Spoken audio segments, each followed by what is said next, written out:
Mapagpalang araw po sa ating lahat. Kumbati naral po ang inyong kaanting hero. Kung bago pa lang po kayo sa aking munting YouTube channel, sana na po pag-like, share, subscribe. Maraming salamat po. Meron na po tayo ditong nagawang DIY bracelet mula sa tinatawag nating Nueve Virtudes o siyam na Virtudes mula kalikasan. Ito iba't ibang uri ng Virtudes. Galing pa sa ilalim ng dagat, mga bunga ng punong kahoy sa kabukiran. Ano-ano nga ba ang tinatawag nating Nueve Virtudes at ano nga ba ang gamit nito? Atin pong isa-isahin mga kaanting hero. Ngunit kung bago pa lang po kayo sa aking munting YouTube channel, sana na po paki-like, share, at subscribe. Maraming salamat po. Bali mga kaanting hero, itong tinatawag nating bracelet na Nueve Virtudes. Ayan. Ito ay binubuo ng tinatawag nating kahoy na San Miguel, isang uri ng buto na tinatawag na Bulaninyo. Ito naman tinatawag nating bagakay na libon. Tapos ito tinatawag nating liso panipas, tinatawag nating tikong bibig, ang tinatawag nating liso igira dito sa Mindanao o mas kilala bilang Gomela Silis, o sa lihim na karunungan tinatawag na Rosamunda. Sunod naman natin ang tagnipas. Ito yung bulak pa sa Siquijor, isa sa pinakakilalang kahoy sa Siquijor bilang pandipinsa, taguliwas at kinakatakutan ng mga aswang at manalason. Siyempre ang Rhodracia seeds, yung may health benefits, at itong panakaking itim. Ito po ang tinatawag nating Nueve Virtudes. Isa-isahin po natin ang function ng bracelet na ito. Okay? Ito ng pandakaking itim, alam naman natin pandakaking itim, ito kadalasang ginagamit ng mga magagamot o fit healer bilang pangontra sa mga nakulam, barang at sanib. Itong tinatawag na pandakaking itim. Isunod naman natin itong Rhodracia seeds. Pag sinasabing Rhodracia seeds, kahit i-search pa po sa Google, ang lalabas na benefits ng Rhodracia seeds ay pure health benefits. Mainam ito sa mga taong may anxiety, taong may insomnia, at good for blood circulation sa katawan.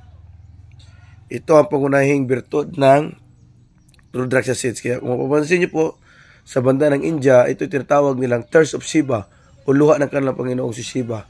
At ito yung ginagamit ng mga monk at mga tao na naniniwala sa amulito, itong tinatawag na Rhodracia seeds.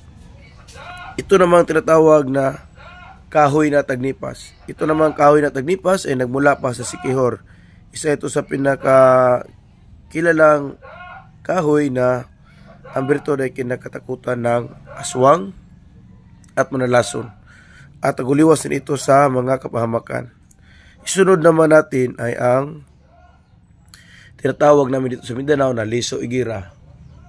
Ito yung kadalasang nakukuha ng mga hunter sa loob ng tiyan ng baboy ramo pag nahuli nila sa bitag. Sinasabi nila na pag nakakain daw baboy ramo nito ay may kabal na taglay, kaya sa bitag na lang nahuli. Kasi pag sa binabaril doon nila, may kabal na taglay. Ngunit ito naman ay pinaniwala ang sumisimbolo kay Mama Mary. Ang tawag naman ito ay Rosamunda o bulaklak ng langit kasi may 5 itong petals. 1, 2, 3, 4, 5. Ang pinaka kilalang dipinsa nito ay pag-iwas sa mga kapahamakan. Isa pa, ito daw ay may halong swerte sapagkat sumisimbolo nga kay Mama Mary, may kaluluhatian, kabanalan, at awa. Ito naman ay tinatawag na tikong bibig o dito sa Mindanao tinatawag na pangguom. Ayan. Parang nga naman siyang bibig.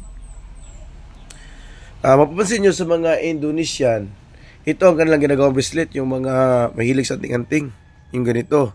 Dito naman sa Mindanao, ito ay pinaniwalaan pangontra sa mga inggit, galit, at maging sa mababangis na hayop. Ito naman ang liso panipas. Ang liso panipas tinatawag na manipas kasi ito'y tagalihis ng mga pisikal na atake at mga hindi inasahang pangyayari. At ito namang tinatawag na libon na bagakay, yung bagakay na walang butas. Pinanawalaan naman ang bertud dito ay tagabulag sa mga taong may masamang tangka sa iyo. At siyempre, ang bola ninyo ay pinanawalaan kinakatakutan ng mga elemental ng kapaligiran. Yung mga hindi nagkitang nilalang ng mga itim. At may taglay din itong pampaswerte kasi sumisimbolo ito sa mundo na hinawakan ng ninyo. Kaya tinatawag nilang bulan ninyo. Ang pahuli naman ay yung kahoyng San Miguel. Ang dahon nito ay yung kunat at kabal na dahon ng matigas. Ito naman ay pinanulaang dipinsa laban sa mga physical na atake. Ito kadalasang ginahalo ng mga tingero sa kanalangis dito sa Mindanao. Bali, ito po lahat ang ating bracelet na nagawa DIY.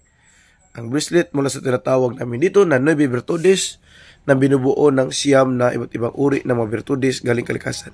Once again, ito po muli pala si Combat General ang nagsasabing mapagpalang araw sa ating lahat and God bless everyone.